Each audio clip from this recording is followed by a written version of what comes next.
Hello, my fellow Extraordinary Americans. I'm Cosmos Dar, and this is Extraordinary America. What is Extraordinary America about? You see, American identity is about freedom, the opportunity for a better life, and the pursuit of happiness. However, most Americans are not free when it comes to the financial front. Most Americans are suffering from financial slavery due to loss of jobs, stagnant wages, inflation, and debt of all kinds. Wealth and income inequality runs rampant across America, and the middle class is all but disappeared.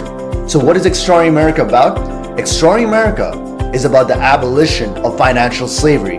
It is about the financial freedom of the 99%. It is about the nation of immigrants and descendants of immigrants awakening and unleashing the extraordinary within themselves and setting themselves free. The path to financial freedom is through entrepreneurship and investing on the light side. It is about financial education, not only when it comes to money in the monetary systems, but also in regards to how to start a business, investing, especially when it comes to precious metals and real estate. In this podcast, I interview guests, many of whom came from humble beginnings, to see how they did it and how they attained financial freedom in their own lives and how they did business. And it is my hope that you will be inspired and you will want to awaken extraordinary within yourselves and realize the American dream. Once again, welcome to Extraordinary America. Welcome back to the show, my fellow Extraordinary Americans. For today's guest, we have Tonya J. Long. Tonya is an entrepreneur, speaker, and author who is the leading voice in digital transformation and artificial intelligence integration and governance. From the tobacco farms of rural Tennessee to the boardrooms of corporate America, from tech innovation hubs to the bustling side lanes of Bangalore, Tonya draws from a unique range of perspectives. As a veteran technology transformation executive, her leadership strength is built on 2 decades of experience steering multinational teams in a range of technology verticals and through her efforts advising private boards in the technology, human capital, and publishing sectors. Her leadership of teams in 15 countries to restructure delivery models, integrate acquired talented technology, hire and develop executive teams, and shape new work cultures generated over 1.5 billion in documented bottom line impact, launched 400 product releases into market, established greenfield operations in China and Ireland, and integrated 1,000 employees and associate technologies into new companies via 20 strategic M&A integrations. She has also delivered corporate initiatives and programs serving customers like Walmart, Bank of America, Apple, Barclays, HSBC, Daimler Chrysler, and converted 2.8 billion product portfolio from an on-prem to SaaS/subscription. She's also the author of the best-selling book, AI and the New Oz, Leadership's Journey to the Future of Work. Tonya is more than just a leader in AI. She's a wayshower, seamlessly connecting technology with the human experience. She's an extraordinary American, and I'm glad and honored to have her on the show. Tonya, are you there? I sure am. I'm excited to be here. Thank you, Tonya, Cosmo. I'm so honored to have you on this show, and I would definitely want to have some of your wisdom, especially regarding artificial intelligence. So, Tonya, can you tell me a little bit more about yourself, your background, and how you got started? I got started on tobacco farms in Tennessee, just like you mentioned. I grew up in the rural South and never said no. I got a VIC-20 computer when I was, 12 years old, and enjoyed technology, but pursued political science in my undergraduate and graduate studies. From there, jobs led me to tech, and spent 25 years in multiple tech verticals. Loved people. And so I always kept, tech in my brain and people in my heart, I think has kind of the way I've come to lead. But I managed a lot of functions over the last 25 years. I became a fixer. And so that naturally led, you mentioned, countries I opened, I led teams in Asia, but I did a lot of process work, a lot of big integrations. You mentioned the M&A work that I'd done. And, I never knew AI was going to hit 20 years ago when I started, I can't say that I mapped my career. I wish that I had. It kind of happened by accident, but looking back, it all led here because AI is so cross-functional. Really, there's a technical component, obviously, to artificial intelligence, which to me is just hyper automation. But the biggest thing that we need to do now is to really re-engineer all the processes on the planet. That's no small feat. And I think having so many disciplines and so many disciplines and so many different verticals in my line of sight has made me particularly aware of what it's going to take for us to all work together with the integrated companies and integrated functions that we have that are going to deploy AI. So that's kind of where I came from. It grabbed a hold of me, and I think I should talk about the book for a second. This might be one of your questions. If I'm usurping that, I apologize. But I started using ChatGPT. That's where everybody kind of started on generative AI, and I realized that my friends, my executive peers, weren't. And so that's the origin story of the book, because I said, wow, we've got to all do this. We've got to lead this. And so the book just kind of happened. And in 90 or 100 days, with help from ChatGPT, we published a book, and we can talk more about that. I'll find out what you want to know. And that started really my journey into being very focused on AI. And here we are today. I mean, Tonya, AI has been taking over, especially in the last few years, and especially with ChatGPT. Like, there's still a lot of us that are still unaware of like how impactful and how revolutionary it is. But one of the things I wanted to ask you before we get deep into AI is, and its effect on like just business and everything, is like, what was your strategic vision and goal from like starting from the time you were in the farms to like where you are now? Like what got you into this field in the first place, and how did your vision and goal regarding your career like evolve over the years?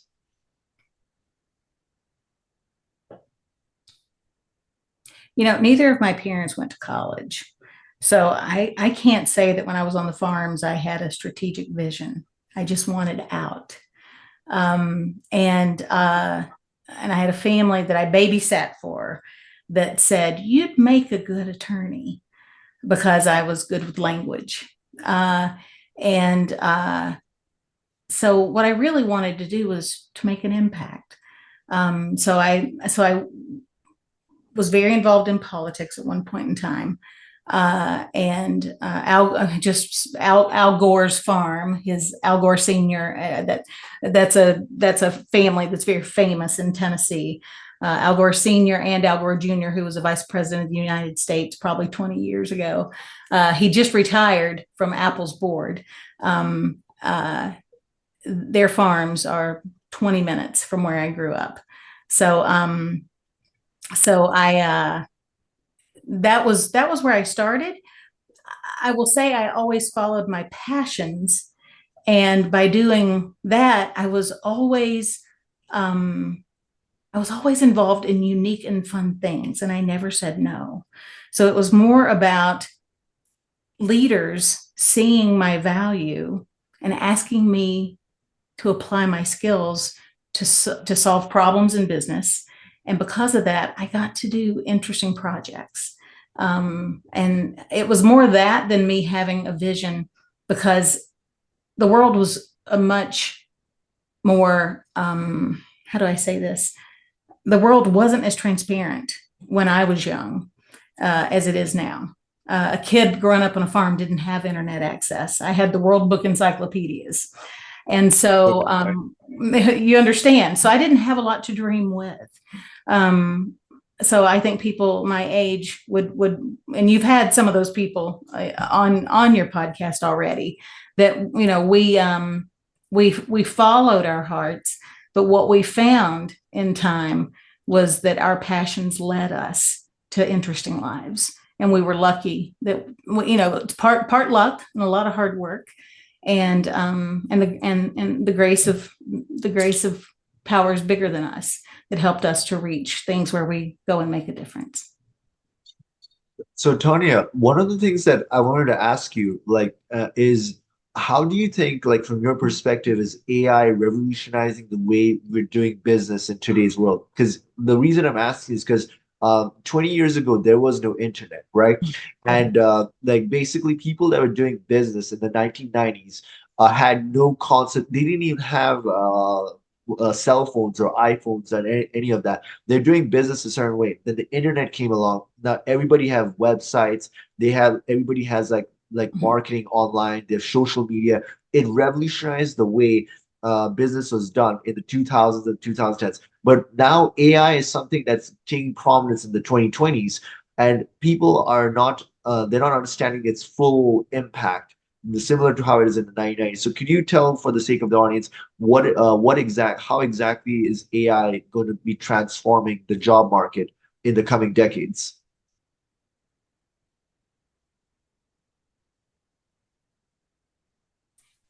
The question is, how will AI transform the job market? I think that AI will transform the face of knowledge workers.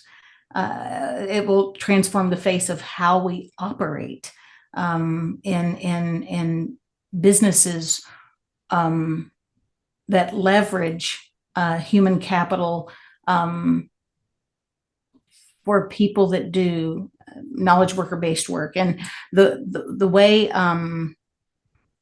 way that the research reports tend to delineate this when we talk about the exposure that AI creates is jobs that involve manual labor. I think the lowest on the reports are like pole digger. That's actually a pole digger is a job designation, and pole diggers have zero exposure from AI. So pole diggers are completely safe. There will be no changes to the job category of pole digger based on AI. But then they have actually ranked all of these job classifications for the exposure that AI will bring. And jobs that, and just for simplicity, that tend to be more officey jobs that use a computer, jobs that have and involve repetitive tasks, will be impacted and changed by the availability and the opportunity of AI. Some will be eliminated, and I'm not gonna shy away from saying that. I think it's an opportunity because we will be able to put aside those mundane things that people are left to do, and we get to elevate what we do to do more interesting things. And I'm going to give you an example. IKEA did this almost 2 years ago now. They saw AI coming, and imagine being a customer service representative at IKEA, and you get a phone call, and they say, "Oh, I've forgotten what's the famous bookshelf they have. It's got a name.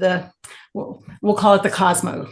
Okay, it's the Cosmo bookshelf, and people call in because they can't bother to go to the website, and they say, "What's the size of the small Cosmo bookshelf?" So somebody on the phone looks it up and tells them the exact height and width. Well, those jobs are going away with AI. They knew that 2 years ago, and they started retraining their entire customer service team to be designers. So now people who used to have jobs where they would look up things that people on the phone wouldn't look up. What colors does it come in? What's the size?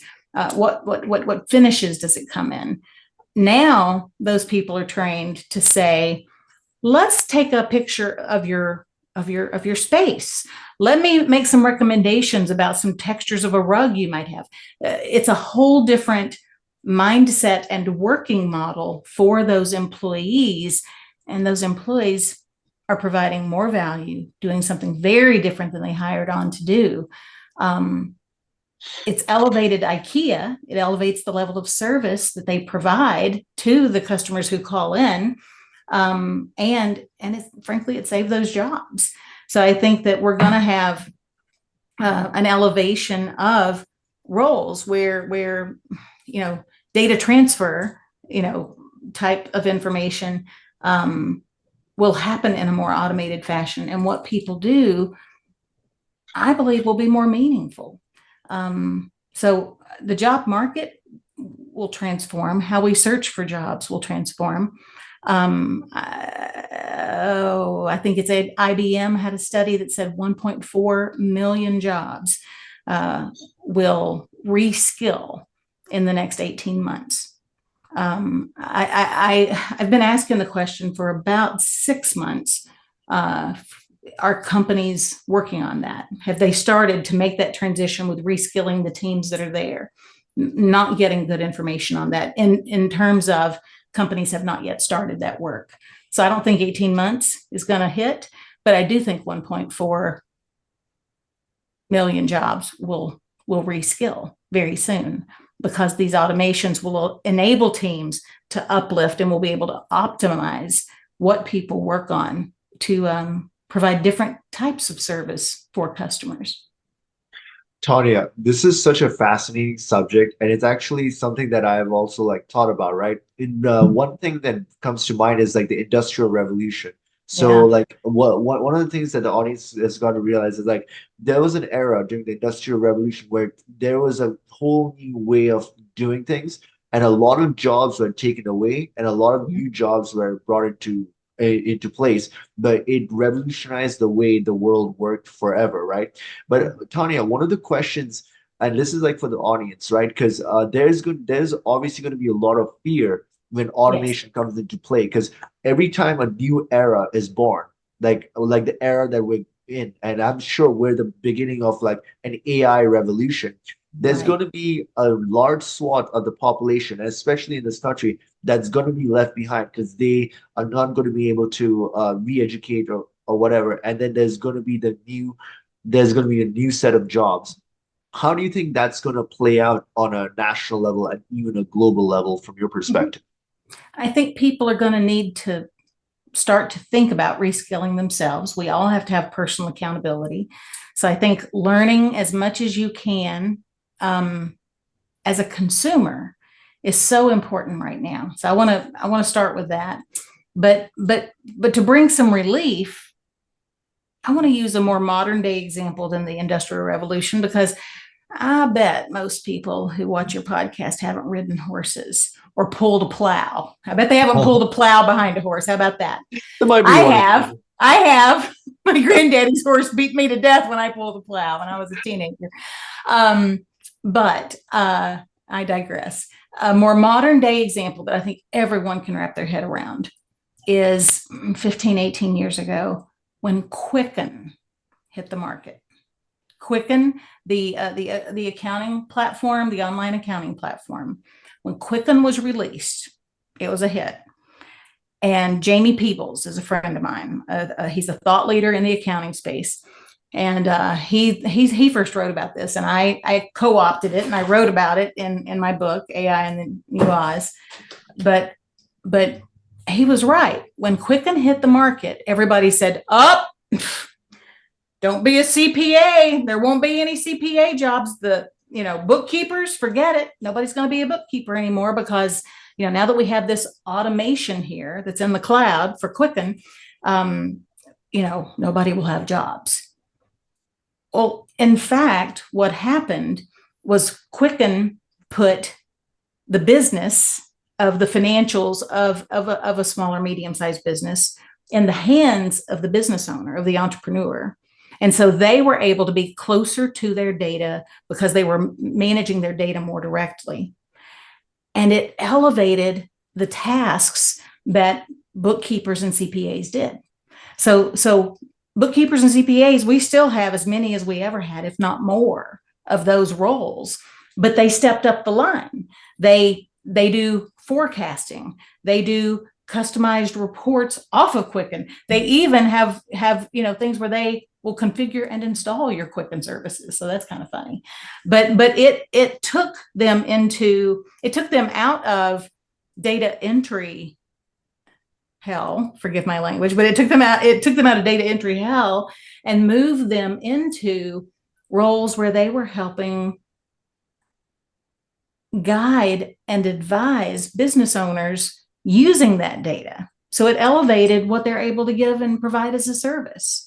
And I think that AI across the board is going to enable us with the same thing. It's going to give us a ledge so people can step up and provide higher levels of service as advisors. It's going to give us predictive data so that we can then build plans on what the future looks like. It takes a different kind of thinking. No, I mean totally. Like you have to like reskill and you have to like think on a different level. And then obviously there's people that stick to the past and then people that are ready to embrace the future. But from your perspective, Tonya, like with regards to the American economy, how do you think is the AI in the coming 10 years going to revolutionize the way as a continuation to this question, like how do you think it's going to revolutionize the way businesses are done and the American economy? Like, will it be booming and will it actually be productive for everybody? Well, plenty of reports talk about the trillions of dollars that will be added. That's just a stat.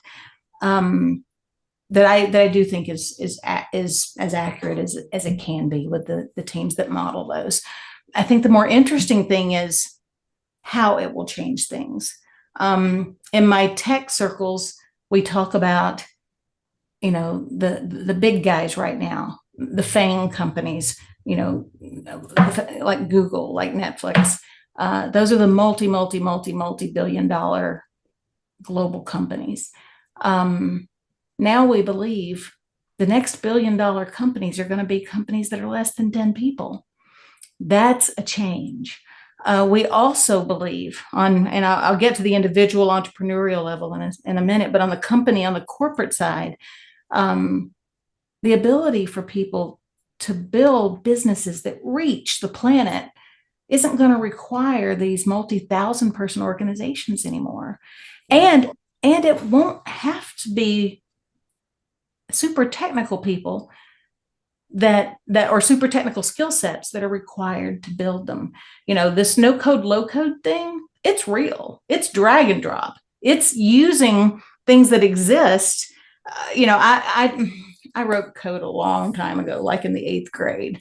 I don't write a whole lot of code these days, but I can actually figure out how using ChatGPT. I can piece together things I need to with real, just pattern recognition in my brain using these tools.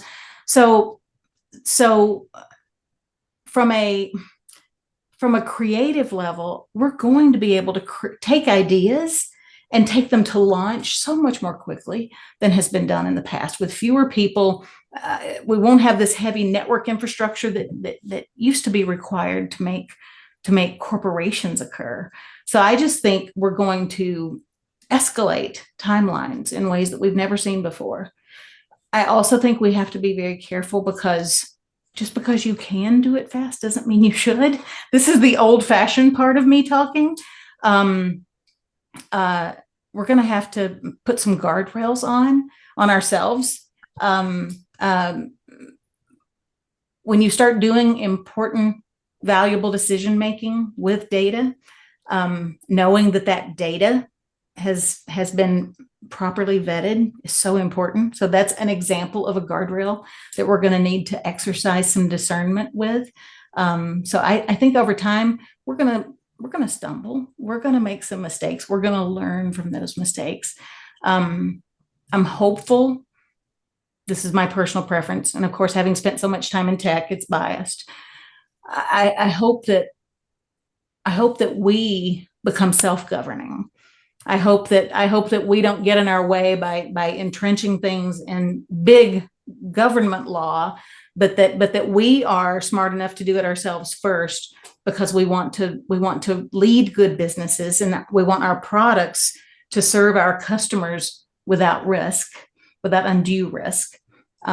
So being able to do all that, I've launched products that took 3 years to put in the market.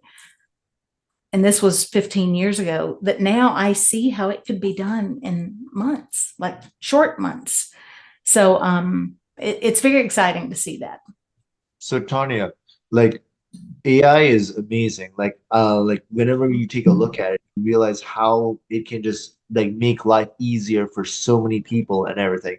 But there's like a lot of people that have like deep concerns regarding the moral issue of it. They believe that if AI combined with blockchain technology, is put into the hands of, let's say, like an authoritarian government, they can control your business transactions, or they can utilize, because most people don't understand how AI works. So like there's a lot of concern that if it's put into the wrong hands, or if there's no spiritual or moral regulations Mhm, around it, then it could mhm. be utilized by greedy companies to control governments and stuff like that. But I don't know, like I don't know if you've heard concerns like that, but like what is your perspective on that?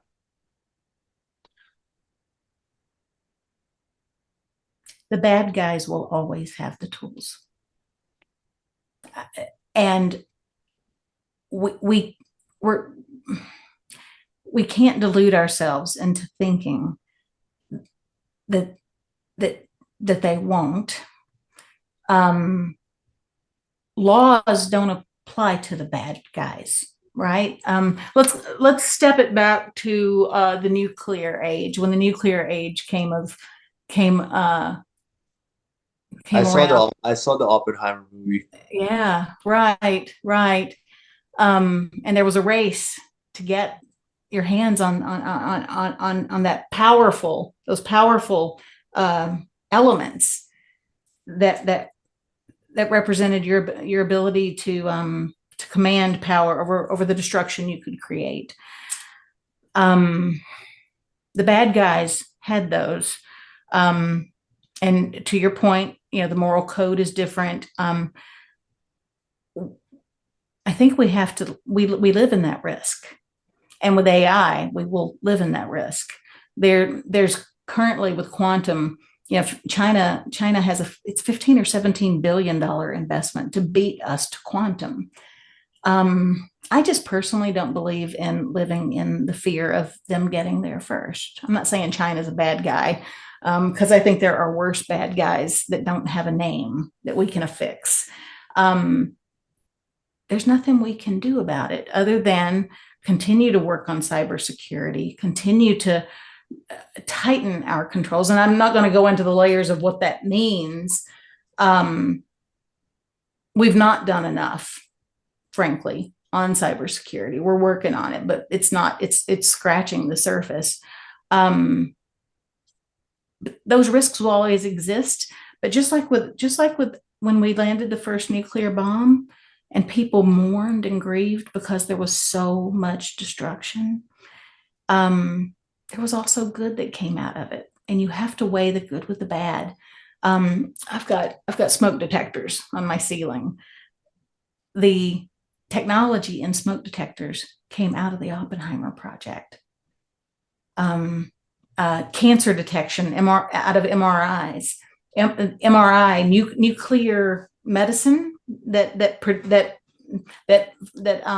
manages the machinery that gives us things like MRIs that detect tumors. That came out of the Oppenheimer project. So destruction may have occurred, and it did occur, but good came out of it.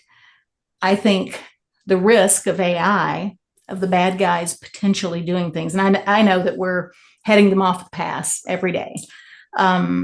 But the good that will come from it, the good that already is coming from it on the medical side and on the education side, we have to weigh and balance the opportunities and the potential with what could happen. And I think it's a risk we have to take. Tonya, it's almost like I feel like I'm talking to one of the people. It's kind of like one of those Oppenheimer moments, like where they just created the nuclear bomb, and then in the coming years they don't really know how it's going to revolutionize Right. everything. And AI and ChatGPT and all of these new technologies that are coming out, it's going to revolutionize the way business is done. It's going to revolutionize even the way politics is done. I mean, Mhm. there's going to be like demagogues out there. They're going to be like, instead of talking about immigrants, they're going to talk about AI. Because there's like a common theme that they think that immigrants are taking all the jobs, but it's not obviously true. But it's what Mhm. demagogues across authoritarian nations Mhm. always use to Yeah. basically create fear mongering. And we as an audience have to be aware to not go into a fear-based approach Right. when when we're in the Mhm. uncertain world around us. We have to embrace uncertainty, and we have to take it as an opportunity for Mm, elevation of success. 100%. I encourage people to face their fear and really most of my outreach is to leaders, because I desperately want leaders to pull people forward and to be advocates of what we can do. And if people have some kind of, I'll just say moral and let that be a very broad term, but if people have a moral concern about AI, bring it, use AI so that you can use AI enabled tools, generative AI generally, because that's what's surging right now. But bring your concern, because AI is just a tool. It's just code, and we get to write the code. And that code is not perfect. We are only going to be able to address the imperfections when we know where they are, or when we have public discourse about how we want things to operate. And that means people have to come to the table with their objections, and we have to talk. And so I'm a big fan of the discourse, so that we can together as a society start to have the difficult conversations about what we want. People not using it is, for me, not an option. It's only by using it that we start to retrain it. I think most people on the call probably understand that the more that goes into the large language models in particular, it starts to retrain those models, but also to have an opinion on it, so that you can feed that back into the groups that build these. We want to know. It's ours. It's ours. It's just a tool. People act like AI is this big ubiquitous thing that they're somehow beholden to, or that they can't do anything about, and that it couldn't be further from the truth. We can, and we must, because the toothpaste is out of the tube, the genie's out of the bottle, but we still have an opportunity to build. And I think guardrails is not the right word, because I don't want to say that we're controlling data or manipulating data, but how we want these things framed is up to us. I mean, Tonya, if you ask like the average person, like on a like the masses or anybody else, like about AI, like the first thing that'll come to mind is the Terminator and the Matrix. You know, Skynet. like Yeah. then yeah, they're not going to think in terms of like what's going Right. on right now. So like obviously, what we have to do is have like an education system that Right. will help us on a massive level to understand this and see how it can be applied to business, because that is something that I'm really interested in. Like, how can we use AI to start our own business and get monetize our skills and passions that we already have and become financially free? Because that Mhm. is something that would be helpful to so many people, you know? Yeah. Well, AI would be used at every step of the way, ideating your business, understanding what your target addressable market is, building your website. I mean, the thing is, AI is not just one big thing. AI is all these little components. So every part of a journey of an entrepreneur would be able to tap into multiple AI enabled tools to do it better or more richly. I mentioned predictive data earlier. Digging in to find out, I brainstorm with any of the large language models, Claude, ChatGPT, all the time, to get a different opinion. I work at home a lot more than I did 4 years ago, pre-pandemic. And so I don't have people I can go grab and drag into a conference room and whiteboard. I have ChatGPT, and I'll tell you, it's pretty darn good. It's pretty darn good for, zigzag, left, right, end of life product A versus product B. How would I make that choice? And so, entrepreneur, starting a business, every element from, if you go look at my business, my consultancy, a lot of the copy, a lot of the text, a lot of the landing page picture was created in ChatGPT by DALL-E 3. I mean, there's so much in that journey that you can totally set up.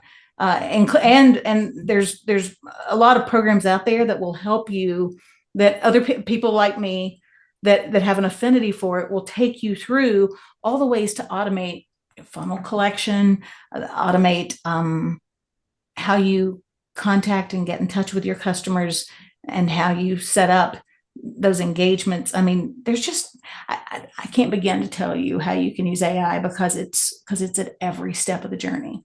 So Tanya, like there might be a lot of people in the audience that still don't know about the details of ChatGPT and how it can help them in their personal lives and also in business. So would you be able to like explain like the basics of what ChatGPT is, and also like how can it be used like in terms of like helping them in business or writing a book and all of that stuff? Like what is basically ChatGPT? And like let's say like somebody never heard of ChatGPT before, like how could you explain that for the audience? Oh, that's a hard question. Yeah.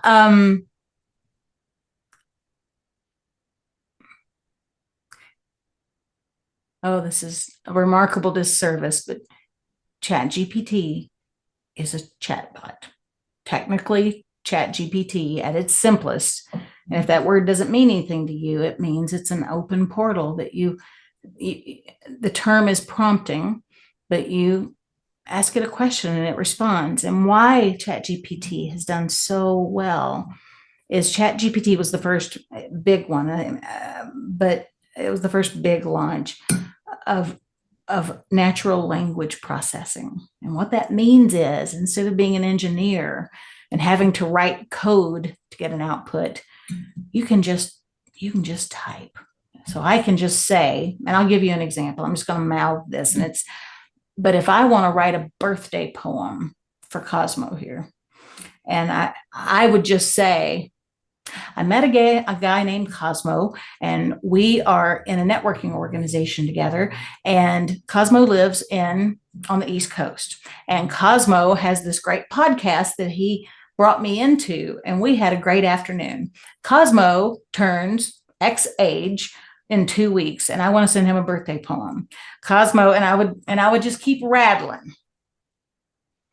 And I would say, please make Cosmo a birthday poem. I want it to be upbeat, happy, and I want it to make Cosmo feel like $1,000,000 because he cares deeply about America, and he wants the world to know how great it is to live in the greatest country in the world.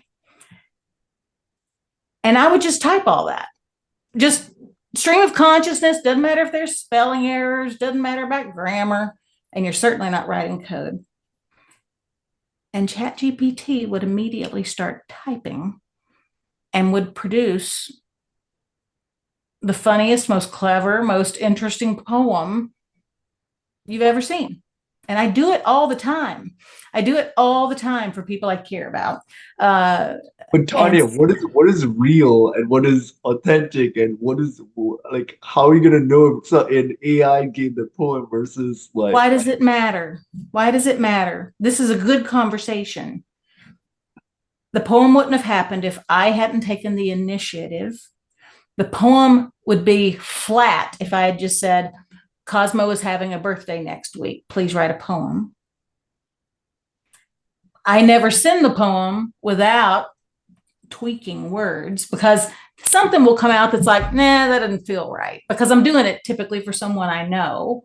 So it will use, a word that I'm like, nah, that's not me, so I never just send it. It's always, you kind of go in and you're like, change the tone.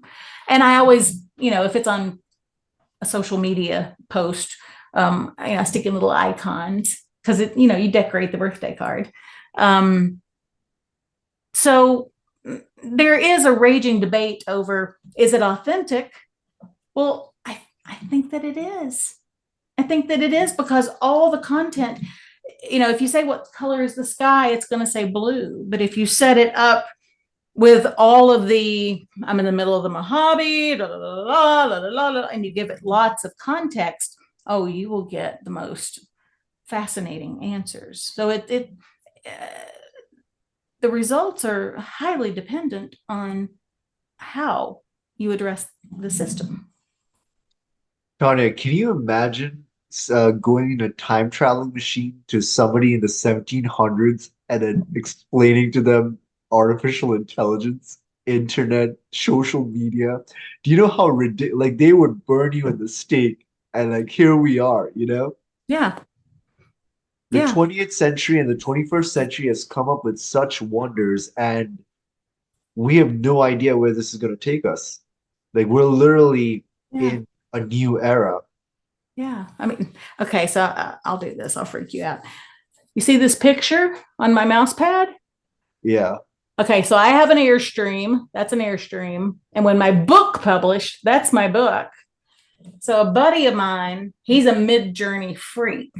So Midjourney is an AI-based image generation app. It's a very popular one. It's not OpenAI's app. DALL-E 3 is.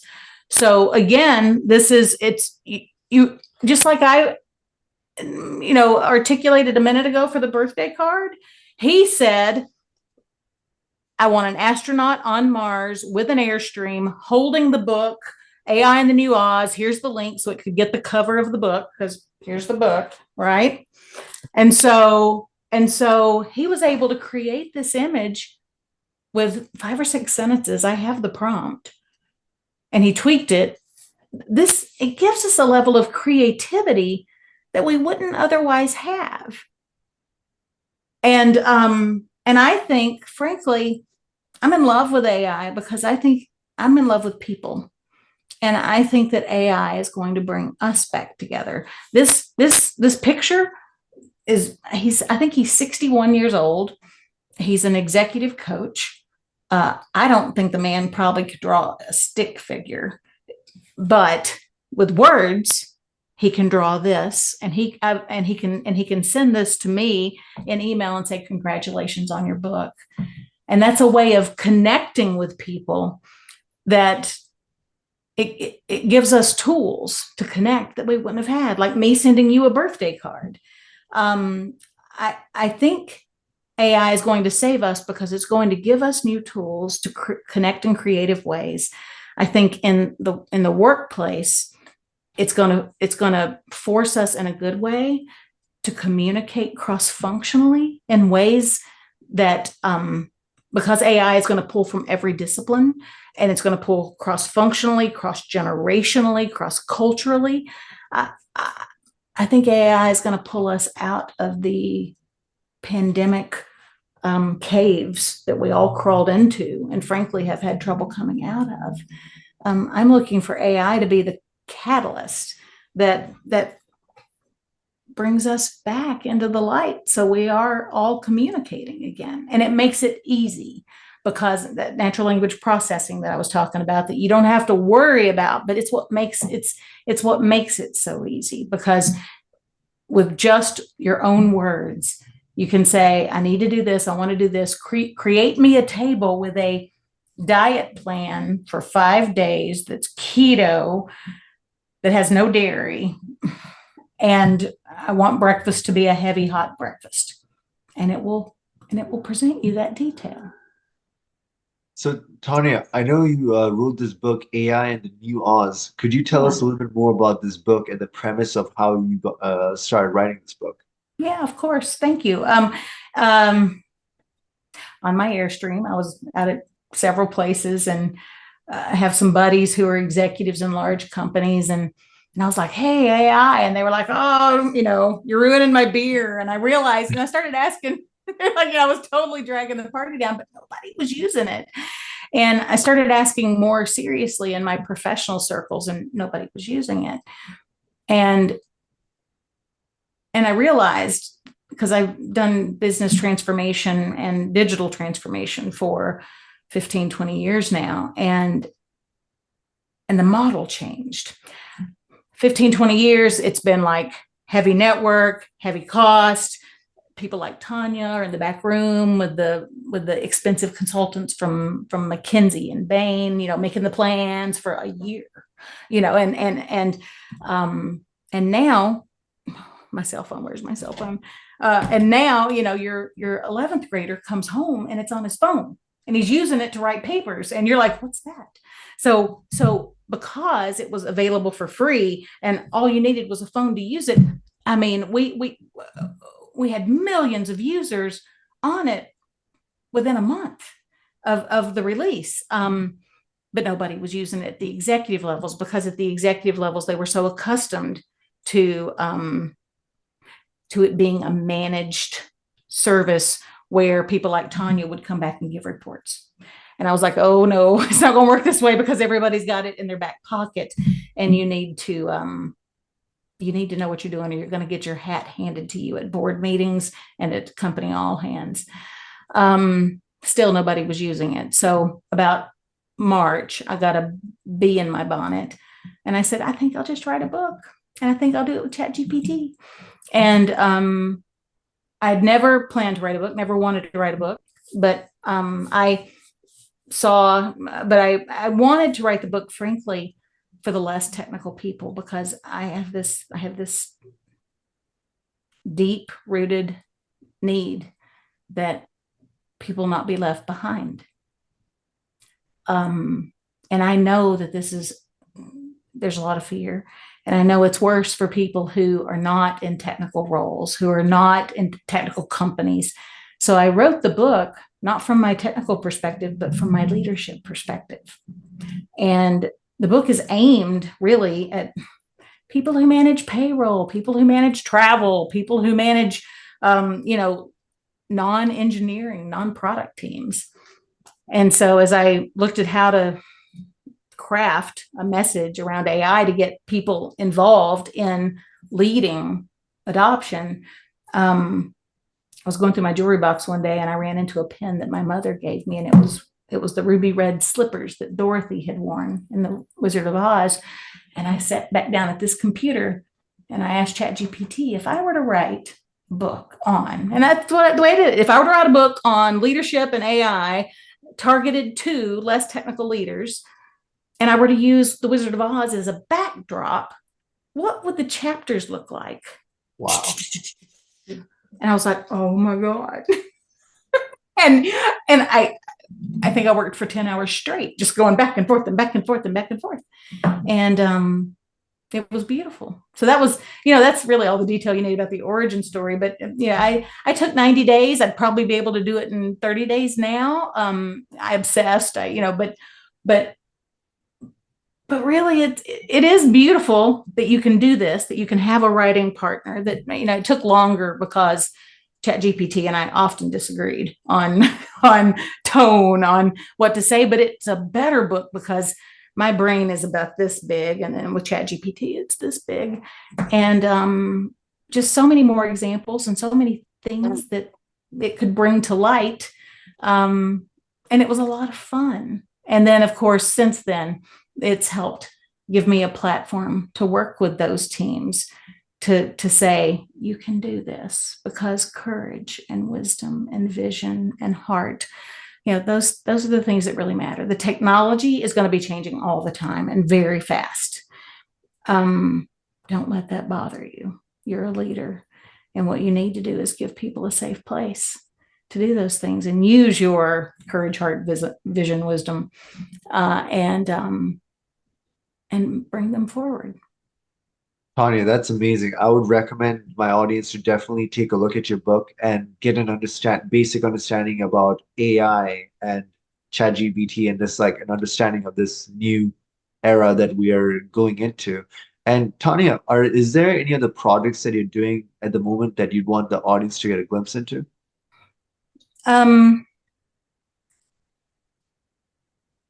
Just there's always something fun coming up, and kind of like I said about the technology moving so fast, things are always moving very fast. So by the time this publishes, I'll be on to something else. Follow me on LinkedIn. I talk an awful lot about leadership and bringing people forward and not fearing the unknown. And that's an awful hard thing to ask of people, because the unknown is pretty scary. But I don't think we have a choice. And I think that taking some ownership and some accountability to our path to the unknown, and I've framed that as, the yellow brick road and our way to Oz. If we can own that and find other people who are also on that path, then I think that we won't be alone heading into the unknown, and we can enroll other people in the journey to make it what we want. Things won't always be easy and smooth over the next couple of years. It's going to be bumpy. Figuring out automation, figuring out how the workforce transitions, but we've got to be working together to do that. So you asked about projects. I don't know. I don't know what I'm going to be doing in 3 months. I really don't. Follow me on LinkedIn, Tonya J. Long. My company name, is that okay? Is Quantum Crow Advisory. If I can help anyone, currently I work mostly with boards and executive teams, because their strategy and the clarity of their strategy and how they communicate consistently to employees, customers, and partners is the most critical thing that can happen, so that people are working toward the same end goal, so that it's a sustainable plan for the companies they run. I think we are in for a fun ride. A cyclone is coming for Kansas in the AI and the new Oz vernacular, but we don't have to fear it.